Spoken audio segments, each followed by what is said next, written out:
Good morning very very happy very good morning. গলা আটকে গেছে আমার ঠান্ডাতে সত্যি। যাই হোক এখন বাজে 11:15। এখন অবধি রান্না বান্না কিছু শুরু করিনি।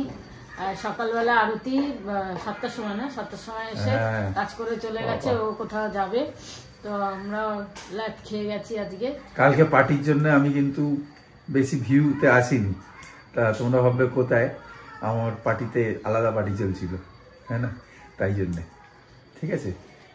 আর কালকে অনেক রাত্রে শুয়েছি, এবারে অত রাত্রে শুয়েছি তো, তারপর ঠান্ডা লেগেছে, এমনি এখনো নাক জাম হয়েছে। আমার রাত্রে ঘুমই হয়নি একদমই, খুব জোর হয়তো আধা ঘন্টা ঘুমিয়েছি। সকালে উঠতে ইচ্ছা করছিল না, কিন্তু ঘুম তো ভাঙাই ছিল, কিন্তু মানে কম্বল ছেড়ে উঠতে ইচ্ছা করছিল না। যাই হোক উঠেছি, আরতি আসবে বলে, তাই জন্য উঠে গেলাম, তাতে উঠে গেট ফেট খুলে দিলাম, কাজ করে চলে গেল। তারপরে আমরা ব্রেকফাস্ট করে নিয়েছি, মা খেয়েছে ছোলা বাদামটা আমার ভেজানোটা গুড় দিয়ে ওটা দিয়ে দিয়েছি, আর ব্যাস। খিদে নেই আমাদের, খিদে নেই। কালকে সত্যি মাংসটা এত সুন্দর হয়েছিল, দারুণ হয়েছিল, বেশ অনেকটা। আর গরম গরম ভাত ছিল তো, আর অনেকটা ভাত খেয়ে নিয়েছি, বেশি ভাতে, অত ভাত তো দিনেই খাই না আমি, আবার রাতে অত ভাত চাই। তারপর মিষ্টি রিঙ্কু খেলো না, ওর মিষ্টিটাও খেয়ে নিলাম, দুটো রসগোল্লা খেয়েছি, দুটো না 1.5খানা, আমি আর কোমলিকা অর্ধেক খেয়েছি ওটা। যাই হোক খুব মজা হয়েছে কালকে, খুব মজা করেছি, তোমরা হয়তো অনেক খুব মজা করেছো। আবার হ্যাপি নিউ ইয়ার তোমাদের। আজকে 1 তারিখে বললাম, আমাদের 3 তারিখে 3 বছর পুরো হবে। হ্যাঁ, তো থ্যাংক ইউ তোমাদের সবাইকে, তোমরা ওই 30K কংগ্রাচুলেশন জানিয়েছো আমাদেরকে। 30,000 কংগ্রাচুলেশন জানিয়েছো, তোমরা পাশে আছো, আর তোমাদের জন্যই কিন্তু আমরা এতদূর এগোতে পেরেছি। আর আগেও তোমাদের ভালোবাসা নিয়ে, তোমাদের সাথ নিয়ে আমরা এইভাবে এগিয়ে যাব। তো চলো আজকে এখন যাই, এবার রান্না লাগতে হবে। তো বসে বসে চিন্তা করছে, ও বলছে বাইরে থেকে আনো, আমি না, আমি বললাম বাইরে থেকে ভালো খাবার আনিয়ে নি, বলে প্রথম দিন, বছরের প্রথম দিন যেটা করবে সেটা সারা বছর চলবে। এবার যদি বাইরের থেকে আনে তাহলে সারা বছর পকেট খসবে। না না, পকেট খুঁজুক, আমরা বিকেলে হয়তো যাবো ওই পাঞ্জাবের ধাবা টাবা কিছু একটা দেখছি, ভালো লাগবে। 1 তারিখ তো, চলো চলো এখন যাই, কাজ করি, পরে আবার কথা হবে। আরে তুমি তো এখনো উঠলে না, 11:25। আমি ডিমের ঝোলটা করে দিচ্ছি আজকে। ডিম আলু সিদ্ধ করে বসে রয়েছি, আমি করছি ডিমের ঝোলটা আজকে। ঝোল না ঝাল? হ্যাঁ, তুমি কি করে দেবে তার ঠিক নেই, উল্টা পাল্টা। 1 তারিখে ওরকম বলছো, আমি করছি। 1 তারিখে আমি ভালো খেতে চাই। আচ্ছা, ভালো খাওয়াবো তো তোমাকে, সারা বছর ভালো খাই, তো ভালো খাওয়াবো বলছি, তুমি তো বলছো না যাবো না, এসব করছো। চলো দেখো, করো, আমি ঝোলটা করি, তারপরে দেখছি। করো, তুমি করবে বলছো, আর ভাতটাও করতে হবে। ভাতে জল তুমি দিয়ে দিলে হয়ে যাবে। কেন? শেখো ভাত করা, শিখেছিলাম তো মা যখন আমি আর মা ছিল। আবার তো থাকবে, আবার করতে হবে। ঠিক আছে। এখন বাজে 1:45, ঝটপট রান্না করে নিলাম, একটু পোস্ত বাটবো, আর বাকি মোটামুটি হয়ে গেছে। আর মাথাটা যন্ত্রণা করছে, ভার হয়ে আছে, সর্দিটা জমে গেছে, ঘুমও হয়নি। দুপুরে খেয়ে দে ব্যাপার নিতেই হবে আজকে, যেভাবেই হোক, সে ঘুম পেলেও আমাকে আগে ব্যাপার নিতে হবে, নাহলে আমি পারবো না। ব্যাপার নিয়ে তারপর শোবো। চলো পোস্তটা পিষে নিয়ে সব পরিষ্কার করে নিই। রান্নাঘর বেশি নোংরা হয়নি অবশ্য, তাহলেও পরিষ্কার করে তারপরে স্নান করবো।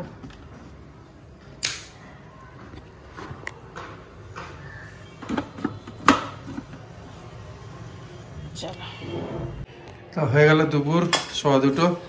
হ্যাঁ চলো, কী কী রান্না করেছি আজকের মেনু: পাঁপড় ভাজা, বড়ি ভাজা, তারপর হচ্ছে চাটনি করলাম টমেটো দিয়ে, গুড় দিয়ে আর আমসত্ব দিয়ে, আর হচ্ছে ডিমের ঝোল করেছি, ডিম আলু সেদ্ধ দিয়েছিলাম সেখানে, আর এই আর কালকে পোস্ত বাটা তরকারি ছিল, হ্যাঁ ফুলকপির তরকারি, পোস্ত বাটা আর ডাল। আর ডাল তো আছেই। চলো খেয়ে নিই, আজকের মতো খাই। এদিকে কোথাও কোথাও পিকনিক হচ্ছে আজকেও। চলো এবার ভোগটা নিয়ে নিয়েছি, ভাপারটা নিয়ে নিই, জল গরম করে নিয়েছি, তারপর নিয়ে শোবো। কিন্তু সবথেকে বড় কথা ঘুম পাচ্ছে না, বেশি টায়ার্ড হলে বোধহয় ঘুম পায় না। টায়ার্ড ঠিক না, মানে শরীরটা ইয়ে নেই বলে ঘুম পাচ্ছে না। আগে একটু রাত্রে কম ঘুমালে ঘুমাতো, কালকে প্রায় 2:15 শুয়েছি, সকালে সারা রাত ঘুম হয়নি, আধা ঘন্টা মতো ঘুমিয়েছি, তাও ঘুম পাচ্ছে না। দেখা যাক, তা নিয়ে যদি ঘুম টুম পায় ঘুমিয়ে পড়ব। চলো, গুড ইভিনিং। এখন বাজে প্রায় 8:10 বাজে। আর আজকে মানে বিকেল অনেকক্ষণ আমরা ঘুমিয়েছি। আজকে আমি ছাদেও যাইনি হাঁটতে, কেন কি ইচ্ছাও করছিল না। তো সেই হিসেবে তারপর চাটা খেতে বসে একটু গল্প হলো। আর কিছু জিনিস আনতে হবে। আর আজকে যেহেতু বছরের প্রথম দিন, তাই ভাবলাম, প্রথমে ভেবেছিলাম বাবাজির মন্দির যাব, কিন্তু ঠান্ডাতে আর এতটা শরীরটা ইয়ে লাগছে, তাড়াতাড়ি গেলে ভালো হতো। তাই অন্য একটু এখানে কালী মন্দিরে যাব, একটুখানি মায়ের দর্শন করে আসব। একই ব্যাপার সবই, ঠাকুর তো আমাদের কাছে সব ঠাকুরই এক। যাই হোক, আর একটু দর্শন করে আসি। 1 তারিখে প্রত্যেকবার আমরা ওই লোকনাথ বার মন্দিরে যাই। আমি একবার ভেবেছিলাম দুপুরে, কিন্তু শরীরটা এত ইয়ে ছিল বলে আমি আর সেইটা প্ল্যান করিনি, যে না থাক অন্যদিন যাব। তাই মন্দির একটু না গেলে ভালো লাগে না 1 তারিখে। তো চলো আজকে একটুখানি দর্শন করে আসি মায়ের। আর টুকটাক কিছু কাজ আছে, যেগুলো শাড়িগুলো দিয়েছিলাম ড্রাই ওয়াশ করতে, সেগুলো নিয়ে আসবো, এসব করে চলে আসবো। চলো আসছি, ঘুরে আসি। কি সব বলছে দেদা, ইংরেজদের যেরকম ভাগিয়েছে আমাকেও ভাগিয়ে দেবে এখান থেকে। ইন্ডিয়ান রেলওয়েজ কে কাকে ভাগাবে কোনো ঠিক নেই, সত্যি। ইন্ডিয়ান রেলওয়েজ, ইন্ডিয়ান এয়ারফোর্স, সব থেকে বড় লোক মানুষ, সব থেকে বড় লোক মানুষ। এখন হাঁটতেই যাচ্ছি, আর যে বাইক নিয়ে নি, এত ঠান্ডা লাগছে বলে হেঁটেই যাবো। একটা মন্দির বন্ধ পেলাম, আর সব 1 তারিখে সব মন্দির বন্ধ। দেরি হয়ে গেছে, ঠান্ডাতে বন্ধ। হ্যাঁ, ঠান্ডাতে সব তাড়াতাড়ি বন্ধ করে দেখি যদি পাই, তাহলে বাবাজি তো আছে।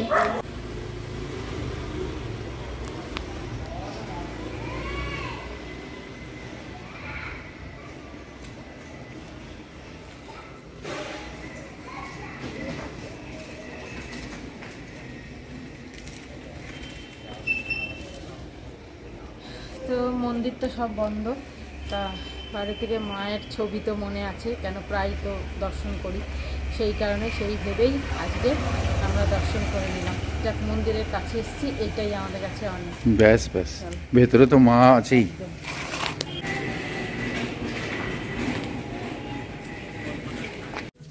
এটা নিচ্ছি গোপালদার ছেলের জন্মদিন। সৌমিকে বলেছিল, সৌমি তো চলে গেছে সেদিনকে, সৌমি তো অ্যাটেন্ড করতে পারেনি। হ্যাঁ, কিছু একটা দেওয়া হয়নি, তাই একটা যেদিনকে বললো সেদিনকে সকালেই ওর ফ্লাইট ছিল সৌমির, তাই জন্য সেদিনকেই ও চলে গেছে। তা একটা টি শার্ট দিচ্ছি। তো দাদা বলছে এটা ডেনিমের মাল আছে, ভালো কোয়ালিটি আছে, এটাই কালো, ঠিক আছে, তাও ভালো লাগছে। ডেনিম যেহেতু, চলো ভালো লাগে। কালো জগতের আলো, একটুখানি আলাদা। ও আবার খেলাধুলা করে তো, ফুটবল খেলে, ঠিক হ্যাঁ, তো সেই হিসেবে ভালো লাগছে। এখন বাজে প্রায় 10টা। আমরা ওকে গিফটটা দিয়ে একেবারে চলে এলাম। তো এবার আটা মাখবো, রুটি করবো, রাত্রিরে একটু বেগুন ভাজবো, আর ডিম তো আছে, হয়ে যাবে আজকে। হ্যাঁ, বাইরে আর গেলাম না, বাইরে আর খেতে ইচ্ছা করছে না, তো পরে দেখা যাবে। চলো আটা মেখে নিই আর বেগুনটা ভেজে নিই ফটাফট। এই শীতকালে হাঁটতে খুব ভালো লাগে, বেশ হেঁটে। হ্যাঁ, বেশ হেঁটে গেলাম, খুব ভালো লাগলো গো। দিনে রোদের বেলায় গাড়িতে যাও বা হেঁটে যাও ঠিক আছে, সন্ধ্যের পরে হেঁটে হেঁটে কোথাও যেতে খুব ভালো লাগে, হাঁটতেও ভালো লাগে, সত্যি। চলো, অনেকদিন পরে যে হেঁটে হেঁটে বেশ ভালো লাগলো। আর বসে গেলাম। আর একটা সাথে আমি একটা লোয়ার কিনলাম ঘরে পরার জন্য, কেন কি শীতকালে বেশ লাগে, ফুলগুলো দরকার শীতকালে। তো চলো, এখন বাজে 10:30। আজকে আমরা এখানেই শেষ করছি। তোমাদের অনেক পেয়েছি গ্রিটিংস নিউ ইয়ারের, টুকটুক করে একটু তুমি দাও, আমিও দেবো রিপ্লাই। এমনি আমরা বলে দিলাম ফোরামে। সবাইকে মন থেকে আশীর্বাদ করছি, ভালোবাসছি, আর গুরুজনদের প্রণাম জানাচ্ছি। একদম, সবাইকে প্রণাম নিউ ইয়ারে। মাও ভালো আছে, মা কালকে কথা বলবে। সবাই ভালো থেকো, আনন্দে থেকো। আজকে হচ্ছে এই ডিম বেগুন ভাজা। Black roast, black forest. সবাই ভালো থেকো, আনন্দে থেকো। গুড নাইট, শুভরাত্রি, জয় গুরু, ওম সাই রাম, এন্ড ফাইনালি জয় হিন্দ। ওম সাই রাম, এন্ড ফাইনালি জয় হিন্দ।